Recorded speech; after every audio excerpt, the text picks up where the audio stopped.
Hey there, super friends. It's Joey with Last Point Gaming. Today is Friday, April 9th, 2021. How y'all doing? Alright, so we did the two Phasmo episodes, and I guess it's time to do the episode talking about the changes that are coming. Not coming, they're here. So first and foremost, I'm not gonna have a daily commute for the foreseeable future. My firm has decided we've all adjusted so well to working remotely that that's what we're going to do. Which, I mean, personally, I'm kind of a fan, being completely honest.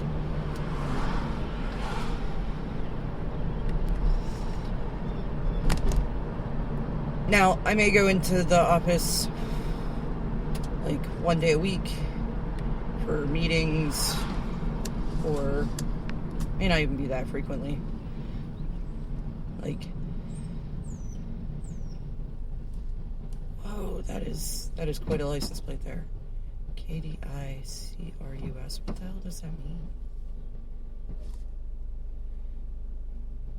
mean? Weird. Anyway, so yeah.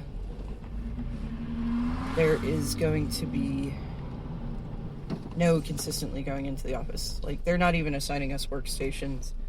If we are going into the office and want space to work at, you have to, like, go in and book available space. Which, again, like, I'm a fan, personally. I have enjoyed working from home greatly, and I actually probably am more productive. Especially when I let my work computer time out.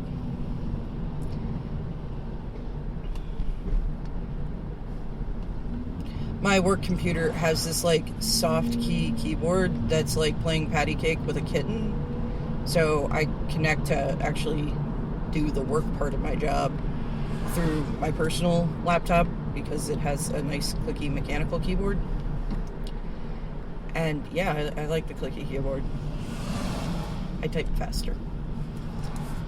So sometimes my work computer times out, and that's how everybody pings me to natter at me or, ask me legitimate questions, one or the other. But anyway, yeah, no, I'm pretty sure I'm more productive working from home. But, so no daily commute means that I'm going to try to record episodes probably on my morning coffee runs. May try to, like, grab lunch out maybe once a week and record an episode on that run. Because morning episodes are, they're just awful. Like, the whole show is kind of garbage. But the morning ones are just extra special. And I mean, I did think about, like, setting aside time to sit at my computer and record, because there's a lot going on right now, and not a lot of it that I can talk about, because they're not my stories to tell, but I'm involved in them. I'm kind of a side character. And I kind of need this void to yell into.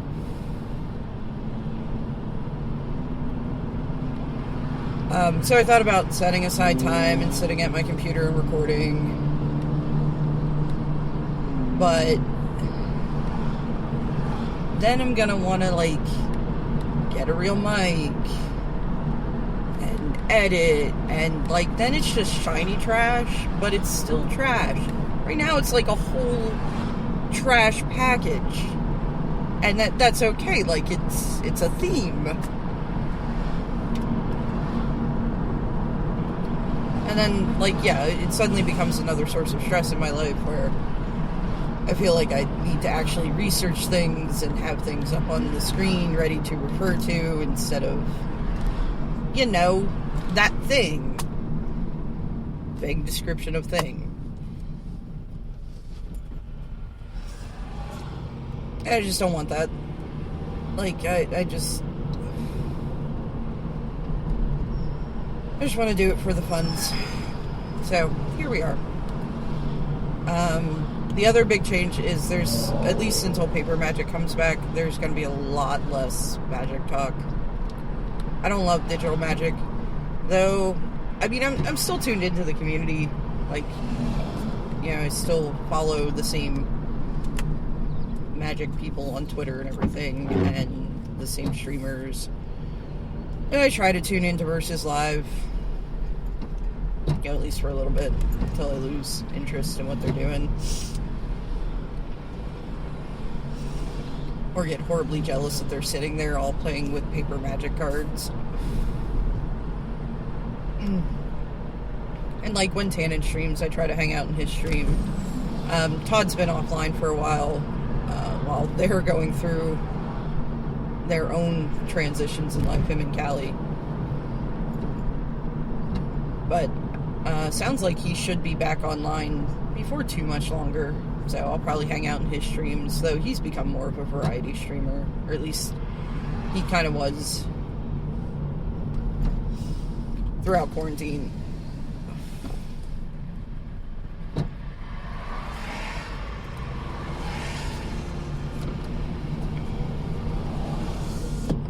And I don't know, I hope one day Ross has a functional computer again, starts streaming. I enjoy hanging out in Ross's streams. I don't talk as much in them as I used to, but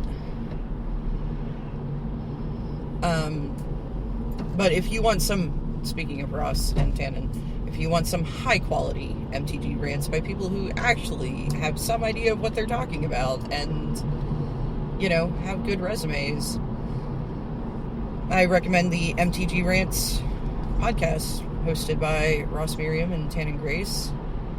Two of probably the most underrated players in the SCG Tour.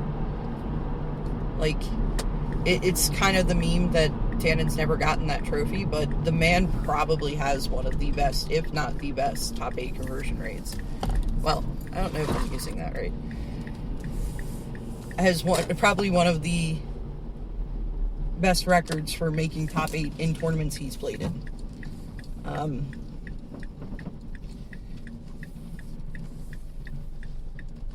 I mean, if the guy, like, consistently comes in second, that's better than a smattering of firsts, you know?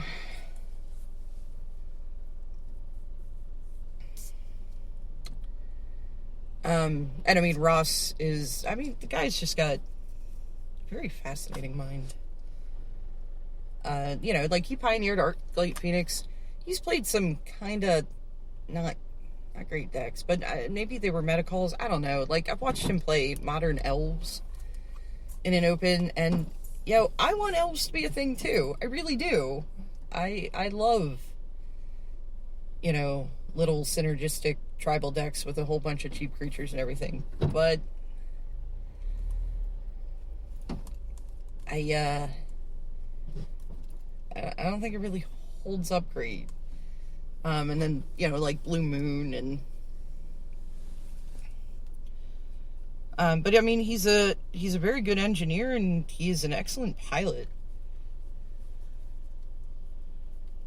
So, yeah, probably two of the most underrated players on the tour, hosting a show together. And while individually they each have their own kind of charisma, and it is very different, but high charisma score.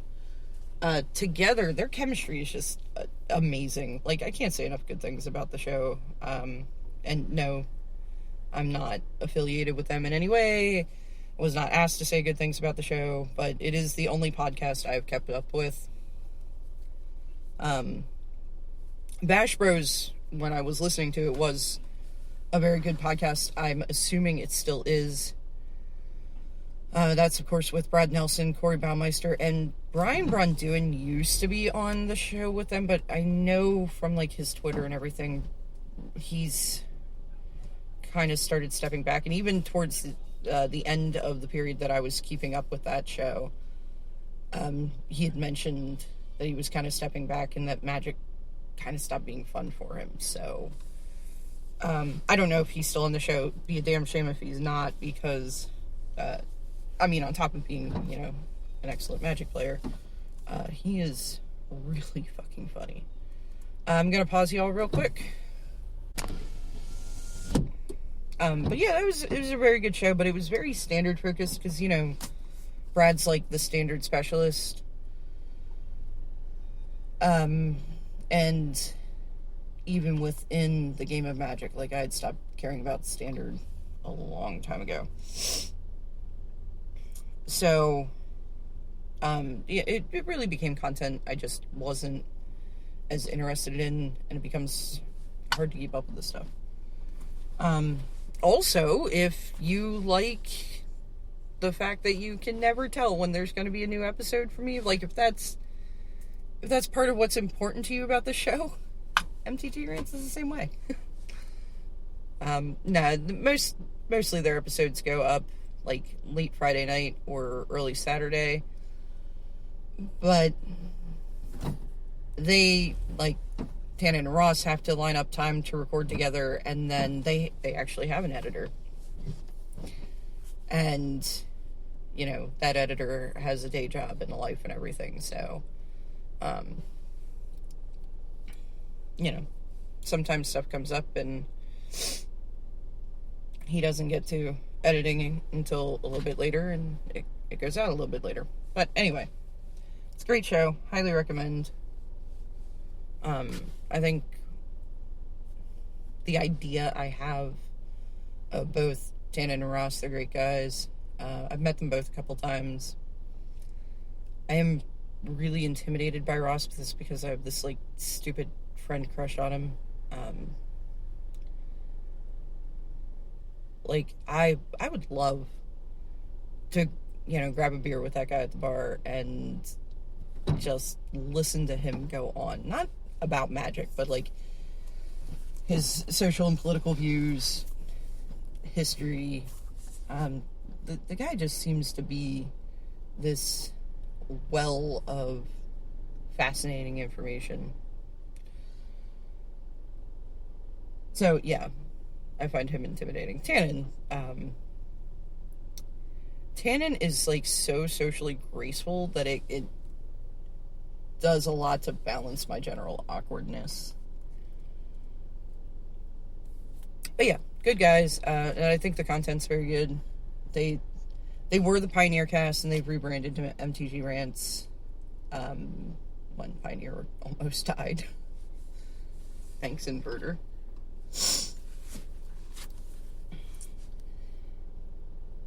But now they cover, like, all formats and, you know, different things going on, and they talk a lot about sports in the beginning of each show. You know, during the season of basketball, it's very interesting to listen to what happened to the latest episode of Utah Jazz. And apparently we're now moving into the season of baseball, and so we're gonna get updates on the Atlanta Braves storyline. So that's neat. But yeah, much less Magic content for me. I haven't really been playing. I was playing again. Ross put out an article with this mono white aggro deck that was incredibly fun. It was very competitive. It wasn't auto wins. Like, yeah, there were some one-sided games both ways, because that's just the nature of the game of Magic, you know. But in general, all the games with it were very good. The Sultimatum deck could feel like you just got steamrolled, but really, it's the Sultimatum deck. You were racing against the clock. You had to kill them before they did their thing, because it takes them a while to set up their thing. But yeah, if you failed that clock, it felt like you just got pummeled. But leading up to it was very good interaction and everything. The only, like, real bad matchup was Dimir Rogues, and even there, I got close a lot. I think I beat Dimir Rogues, like, once, but all the matches were close. I definitely made them sweat over it. But it was a very good deck, and then the format adjusted to it. And it's not like I'm mad that the format adjusted to it. It's what the format should do. It's how things should work. When you have a deck bullying the format as a whole should look at that deck and what it needs to do to stop it and pivot. That's like I talked a lot about modern being a wheel. That, this kind of deck gets on top and everybody tailors their sideboards to deal with it. It gets knocked down, and then another contender that has a strategy outside of what sideboards are prepared for becomes a bully, and it just kind of keeps ticking. Which is why I still insist that Faithless Looting did not in fact need to be banned, because I don't know about pre-Golgari Grave Troll ban, but in my time playing Modern, Dredge only sat on top for a couple weeks until everybody was like, oh yeah, Grafdigger's Cage is the thing, Leyline of the Void is the thing, Rest in Peace is the thing. Because once you shut off the graveyard interaction, it's just a deck full of mediocre, overpriced creatures. And that's it. So, like, this whole nonsense of, Dredge needed to be shut down. No, it didn't. Because it was so easy to turn off that deck. And, they had hate pieces to, take out your Grafdigger's Cage and everything, but they had to get them, and usually you just had to buy a couple turns.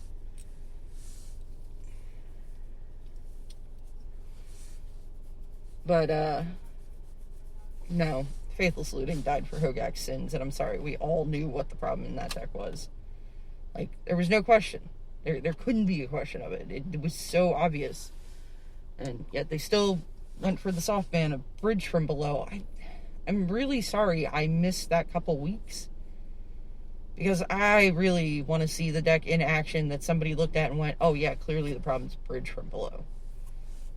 Dredge doesn't even play Bridge from Below anymore. Well, Dredge isn't really a thing anymore, but at that point, Bridge from Below had long since been abandoned by Dredge. But whatever. They didn't want to ban the card that was selling boxes. I get it. So no, I'm not mad that the format adjusted to it or anything, but nothing else has really grabbed my interest. Though I was hanging out in Versus Live yesterday, and they're, of course, playing with proxies for the new cards coming out in Strixhaven. And Ross had this adorable Orzhov aggro deck. I gotta pause y'all again real quick. But yeah, Ross was playing this, no. Stay in there. I got a pop socket because, I'm a cool mom, right? And it makes my dash mount unhappy. But I've actually words are hard. I've actually become fairly dependent on it. So.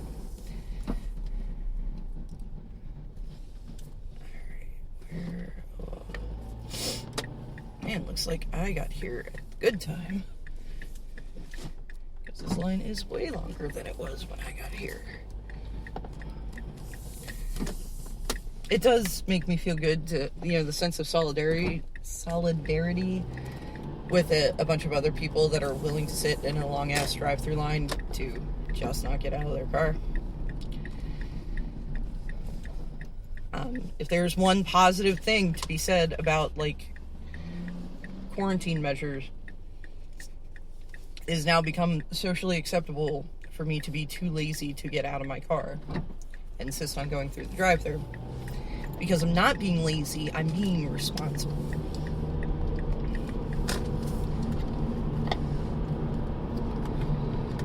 Alright, what does it talk about? Oh yeah, this Orzhov aggro deck looks... it looks fun.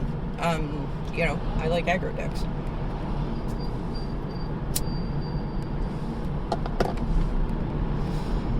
And I'll probably do some drafting once Strixhaven hits. I usually, buy a fistful of gems and do a few drafts with every new set. And then depending on if the draft format is fun to me, it makes sense and I do relatively well in it. Or if there's a bunch of big silly angels to draft and turns out they don't win games. Looking at you, Kaldheim. Yeah, Tannen made that format look so fun to draft, but the meme with the guy with his girlfriend and the other girl, yeah, Where it's like, you know, well-balanced winning draft decks. Angels. I have a thing with Angels. Those cards are Joey bait, and they succeeded. And I absolutely sucked at this draft format.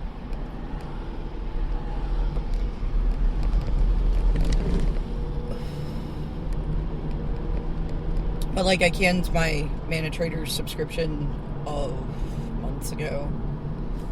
I actually paid for it for months that I just wasn't using it, and finally they banned Inverter out of Pioneer, which is, like, Pioneer was the whole reason I got the Mana Traders subscription, so I could play that format. I was so excited. They banned Inverter, so I'm like, alright, let's run the Orzhov Auras deck. It's a deck I know, and, you know, get a feel for what the format's looking like. And, oh yeah, every fucking deck has Uro in it. And I'm like, yeah, alright, fuck this. This is bullshit. Nope.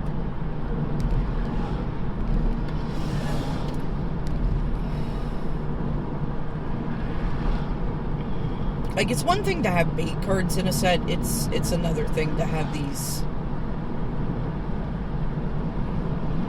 just format-crushing cards. It's like, they keep putting more random shit in Historic, and don't get me wrong, I don't like Historic in general because it's full of random shit, and that scratches my sense of propriety. But, like, you know, y'all haven't been having the best track record at forecasting what's not going to break formats by adding it in standard sets, at standard set power level, though, arguably. Cards like Oko and Uro were much higher than general standard set power level.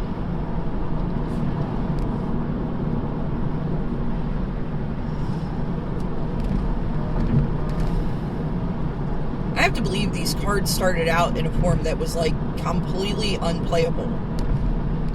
They're like, oh, yep, shiny trash. How do we fix it? And, you know, it's like when you get a bunch of kids together and you're like, alright kids, what are we putting on this pizza? And it's like, pepperoni. Alright, yeah, cool, that makes sense. Pineapple.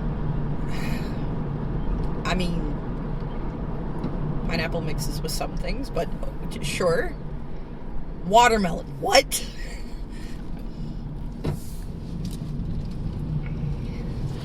My cat. What? No. And so all these lines of text get added to make the card quote-unquote playable, and, you know, it just becomes busted. I don't know. Yeah, the companion thing was a big old mess. Though there were only a handful of companions that were playable, and they were all busted. Because with the mechanic in its original iteration, the design space for a good but not completely OP companion is so tiny. It's infinitesimal. Now, I maintain Lurrus wasn't that busted, because you only got one Lurrus. Therefore, if they glibbed that one, like, you just need one exile spell. There you go. It's gone. And they can't have more, because Lurrus violated his own companion condition. And I think, in general, that may have been a better way to go, where all of the companions had the companion rule in general was, if you have a companion in your companion slot, there cannot be other copies in your deck. You want to let them be in the sideboard, then, you know, your only real complication with that is wish cards, which you do seem to be getting more and more of. I mean, there was that mono green devotion deck in Pioneer that I was all about, because I'd never have to sideboard again. I hate sideboarding. I'm really bad at it. Like, I don't know. I don't want to take anything out of the main deck. They're all good cards. That's why they're in the main deck. Just throw the whole 15 in. Play with 75. It's fine. But, Urion decks where there was one in the companion slot and then 3 more in the deck. Gyruda decks. Was that card's actual name, or was that the Godzilla name? I think that was the Godzilla name. Anyway. And granted they had enough other clone effects that... But you at least would have removed some consistency from the deck.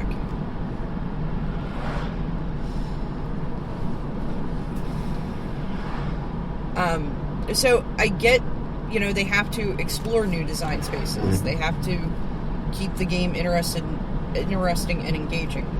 Though, I am complete boomer in that I still think Planeswalkers went a long way to kind of ruin the game. I hate Planeswalkers. I mean, yeah, I'll play with them when it's what makes my deck go vroom, but I dislike the mechanic in general. Because they're another card that, because of the way they operate in the game, and we have gotten more things that target Planeswalkers specifically, but those spells are generally a real shit cost if your opponent's not playing Planeswalkers. Like, it's usually, target creature or Planeswalker or target player or Planeswalker. But the cards are overcosted for similar spells that can target the other, either player or creature. So if you want Planeswalker removal, you have to play these, spells that aren't efficient on mana. So you generally put them in the sideboard because, again, they're just not great in the main deck. Not to mention that, with the exception of countering a Planeswalker, they already got their value out of it.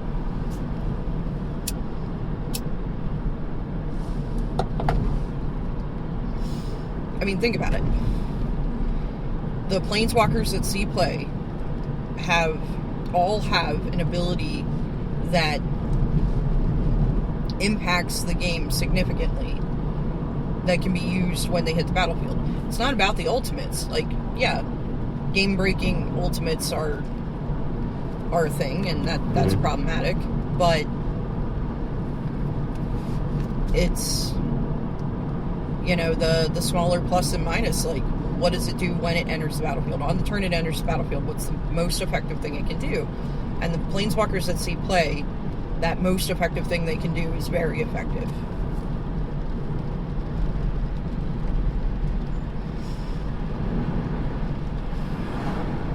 So, yeah, the design space for a good but not busted Planeswalker is pretty narrow. Not as narrow as Companion, but still pretty narrow.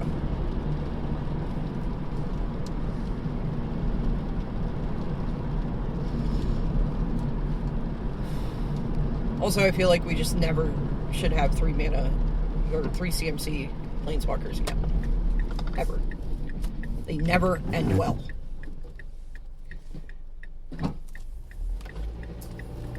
Yeah, I'm sure y'all remember bitching at War of the Spark. It's like, great.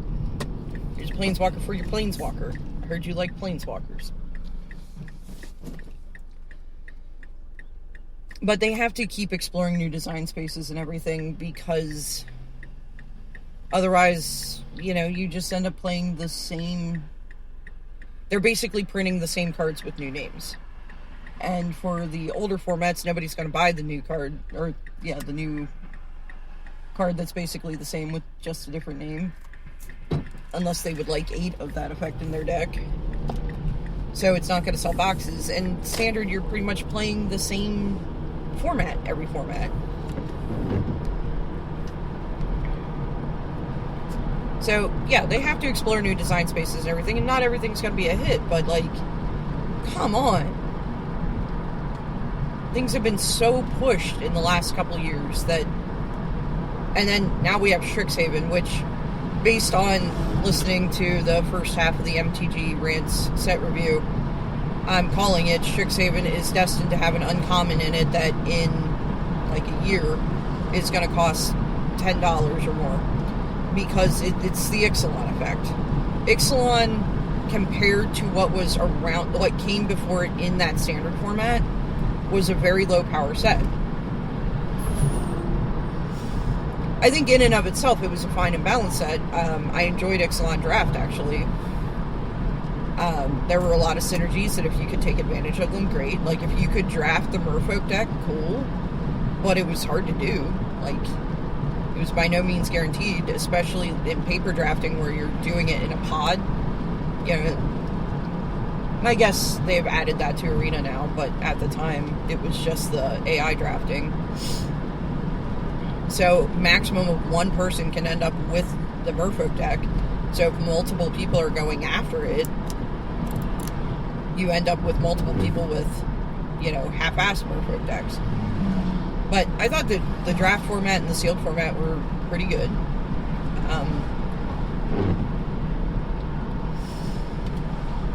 But compared to Dominaria and... is Kaladesh still in? I don't know. That was a million years ago. But all the sets that were in Standard when it came in were just better. So it didn't get opened very much. You know, you weren't gonna buy packs of Ixalan when you could be buying packs of Dominaria.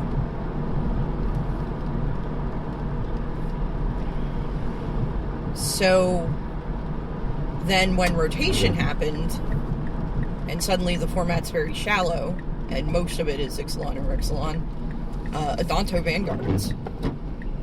Uncommon from Ixalan, and they were, I think they topped out around $10 there for a while. Now, luckily, I love vampires, so yeah, pretty much every draft I tried to force vampires.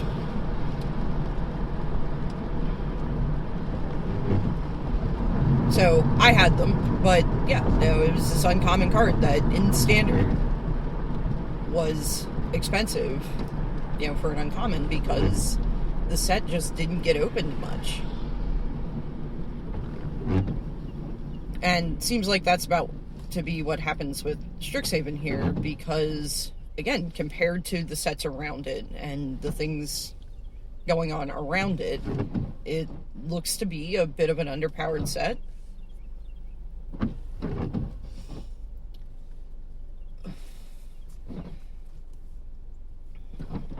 And I mean, that's kind of the thing, is you get the power creep, and you find yourself in a position where Standard is way more OP than it should be. You know, it's a faster format than anybody wants it to be. There's, you know, just not the space to explore new and interesting decks because your deck has to be a well-oiled machine to keep up with, you know, whatever the bully in the format is. And so it's like, okay, we're going to fix power creep, and they try to do it all at once, and really, you got to step it back in the same kind of incremental stages as the power creep up happened. But they do this, where it's like, busted set, busted set, busted set. Oh, okay, so we've noticed that the power level in Standard is too high, weak tea set, milk toast set. It's like, cool. And then sales drop, because nobody's buying the milk toast set. And they're like, up, up, up. And they swing the pendulum hard back to the other side. And there's got to be a better way to do this. I mean, I say that from, well, it's not an armchair. It's, you know, my bucket seat in my car. But it's easy to complain when you don't know what all the job entails, you know, but seriously, there's got to be a better way to do things. Can we find it? But aside from an incremental power decrease, I don't know what to tell you.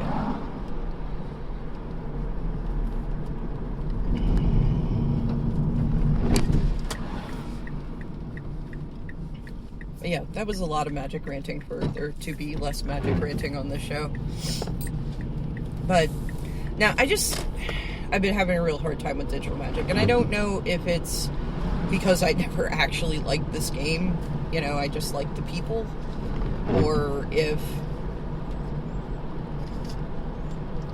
digital magic is just too close to this game I like, but not the same enough that it chafes at me, or if it's just, hard to play this game that I used to play with my friends from the shop and everything without that social interaction. Like, I miss the shop. I miss my best friend. And I got my first COVID shot. I'm so excited, and I have my second one scheduled, and then once I get the second one and I'm immunized, oh, that wasn't right. But anyway, we're going with it. And he's had his shots, so hopefully him and I can start hanging out again, which will be really great. I really miss my friend. Like, when you only have one, it's really noticeable when they're not around. That's a little pathetic, isn't it? Oh well.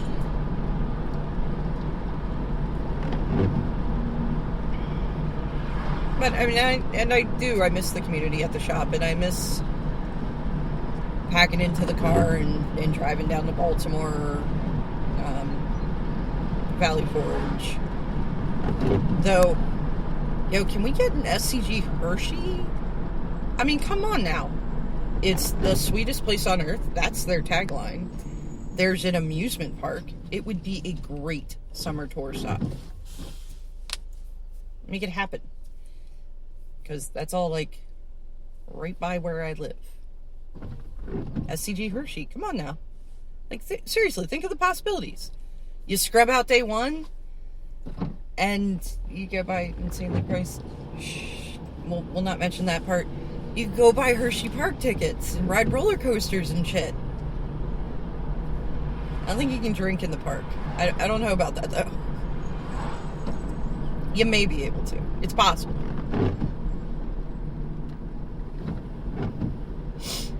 Hell, even in Disney World, you can get drunk.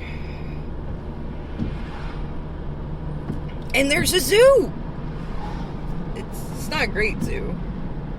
It's, Zoo America, so it's animals found in North America. Like, they got a deer exhibit.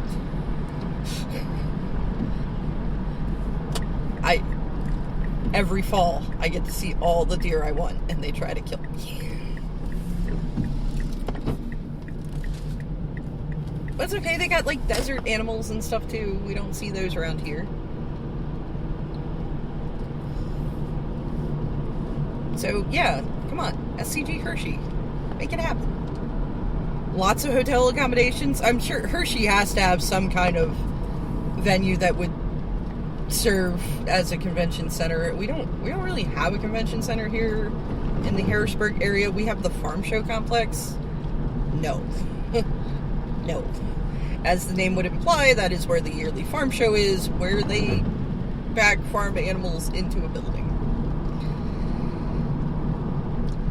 You never get that smell out. No thanks.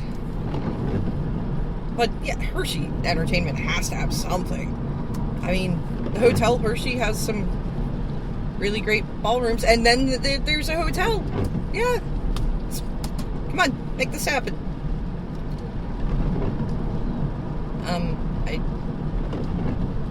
We could replace Valley Forge with it. Nobody likes Valley Forge. Reception there sucks. Yeah? Maybe? Anyway. Yeah, I miss doing all that stuff. And, there's a handful of the guys from the shop. Like, I'm Facebook friends with a lot of the players from the shop.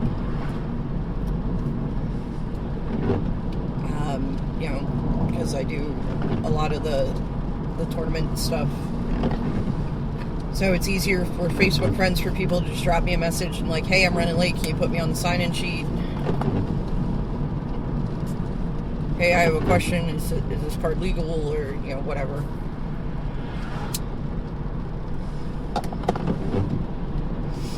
But I mean, there are a handful of the players at the shop that, like, we actually text each other instead of, Facebook Messenger.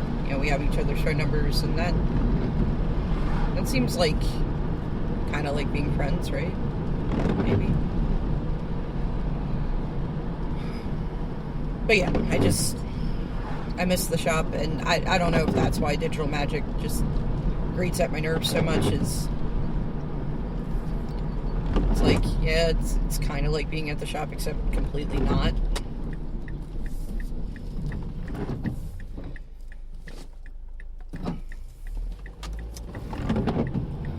So, I'll probably, like I said, do some drafts when Strixhaven hits.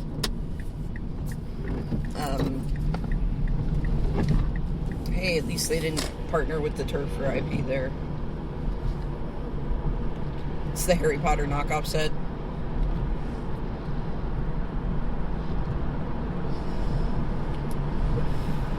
I think Liliana might be a Death Eater. Not sure.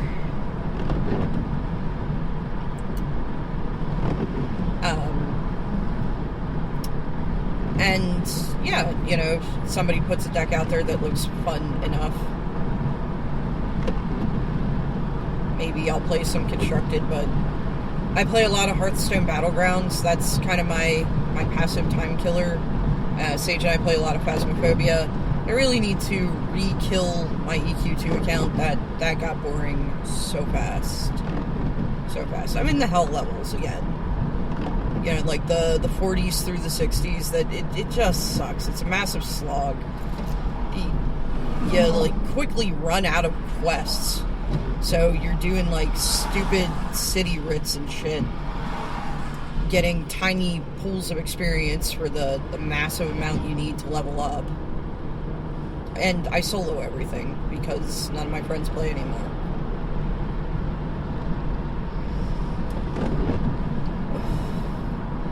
None of my old playgroup plays anymore. They were mostly husbands' friends. So it's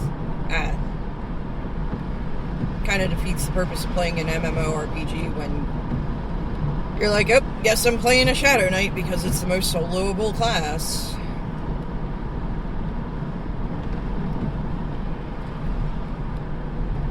And I have a couple other games in my queue. Husband bought me all 3 of the Witcher games through Steam. I did finish Witcher 2, Assassin of Kings, on the Xbox. It was a good game. It's very linear.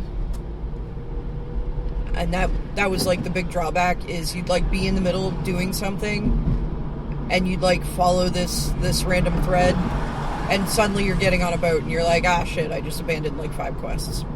Because once you get on a boat, you go on to the next stage. That's it. That's just how it works, and you can't go back.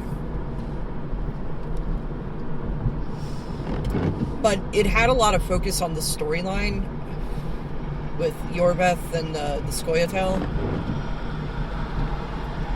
Which, hey, I read that book. So that was neat. Wild Hunt, I started like 3 times. I think I have to start it again.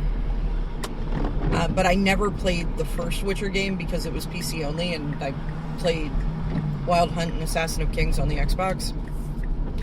So I'm interested to check out the first Witcher game. What else do I got? I mean, there's Fall Guys. I haven't played that in ages. It's kind of funny. I really enjoyed watching Todd play Fall Guys, because Todd really, I mean, yeah, he was about getting crowns and whatnot and actually playing the game, but murdering other beings was more important to him. And I enjoyed watching that, and it was great fun, and goddamn if I didn't hate it when people grabbed a hold of mine. I'm like, listen to me, you little shit. No touchy. No touchy. Stop. So, like, the very thing I was so amused watching him do, like, I hated when people did it to me in the game. What else do I have? Ori and the Blind Forest. I'm mad at the little glowing ferret. We're having a disagreement right now. Look, I like non-linear games. I do. I enjoy the whole, like, go at your own pace, go your own direction. However, when you need a specific power to get anywhere in a zone, like in an area, you should have to already have that ability to get in. Because there's nothing more frustrating than, like, figuring out the puzzle, finding your path, and getting somewhere, and you're like, oh, I need the ground pound ability, and I don't have it yet. Shit. I gotta go all the way back, I gotta look up where this fucking tree is, and go get this ground pound ability. Fantastic. Hours wasted. But it is a really beautiful game. Like, the art style is gorgeous, the music is very nice. I'm also currently in an argument with Hollow Knight. My buddy Parker from the shop, Sarkin the Bad on Twitter and Twitch, he does some streaming, and he was streaming a Magic event. Oh my god. Get in the dash mount. But between rounds, he was playing Hollow Knight, and the art style of that game really appealed to me. However, the mechanics of that game, I got some boomer APM, so yeah, I don't think I can actually play that game. Like, I'm pretty sure my hand-eye coordination just is not good enough, which is a shame because it's like kind of the opposite of the Ori art style. It's very stark. It's all grayscale. But it just has its own kind of beauty.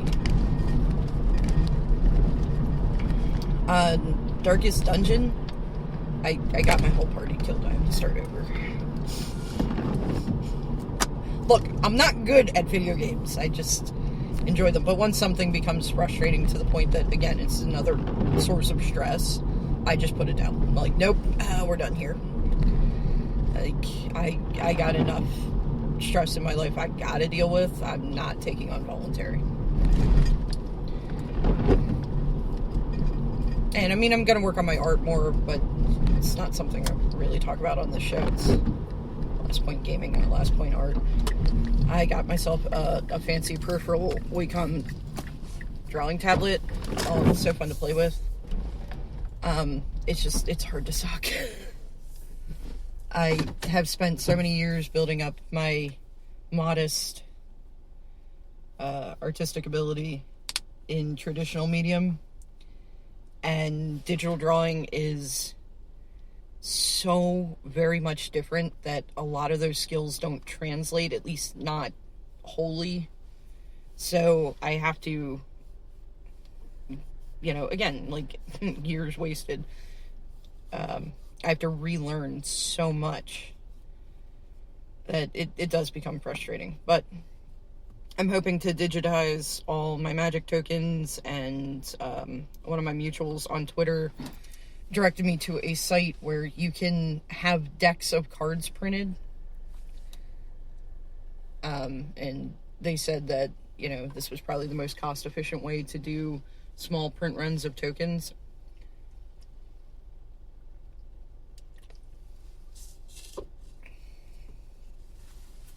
So I'm kind of excited to go through and redo all the tokens in digital format and print them. I really have to redo my beignet token. I did a 1/1 white dog token of Tan and Grace's dog because, I mean, honestly, that's the whole reason I hang out in Tan and Grace's stream, is because sometimes Benny's on it. And I misspelled beignet because I'm not from Louisiana, and my sum total of experience with beignets is when Bird was obsessed with the Disney movie Princess and the Frog. So I tried to do a digital version of that one, and ooh, is it bad? Poor Benny looks like some kind of mutant abomination. It's bad. We have to redo it again. But anyway, so that's where I'm at. So I'll be talking more about other games, probably a lot of Hearthstone Battlegrounds, because that's, I made, like, I have a wheel app. For a while it was for us to determine where we were ordering food from, because of course nobody ever knows where they want dinner from. And I put in, like, all the games I have in my Steam library, and the couple, I have on my PC outside of that, and I was going to start rolling for what I play, but I really enjoy Hearthstone Battlegrounds. It, at least, it's a whole thing that it's random. So you're not surprised when it's random. Yes, it can be frustrating, where it's like, oh, look, they have a bunch of pop-apart minions that pop apart into tokens, and they have the guy that doubles all their tokens. Can you kill that one first? No, you're not going to kill him first? Alright. Oh, look, we popped apart all the pop-apart minions. Oh, now you're going to kill the token doubler. Fantastic. Good job, guys. Good job. But, I don't know. It's a lot of fun. It seems to know when, like, I should be working or doing other things like paying bills or whatever, because I swear to God, every time I'm shirking something else to be like, I'm just gonna play Battlegrounds for a little bit. Fuck it. I get a shitty hero, and, like my choice of my 4 heroes to choose from are all absolute garbage. And, like, alright, well, I guess I'll take this minion-specific one, and then never see minions of that type. And I think it's the game being like, go be an adult. So, anyway. I'm hoping for 2 episodes a week going forward. Mostly morning episodes. Again, sorry about that. But I think 2 episodes a week is fine, being that these are longer, because I kind of like, as long as I'm on for my status meeting, nobody really cares what time I log on.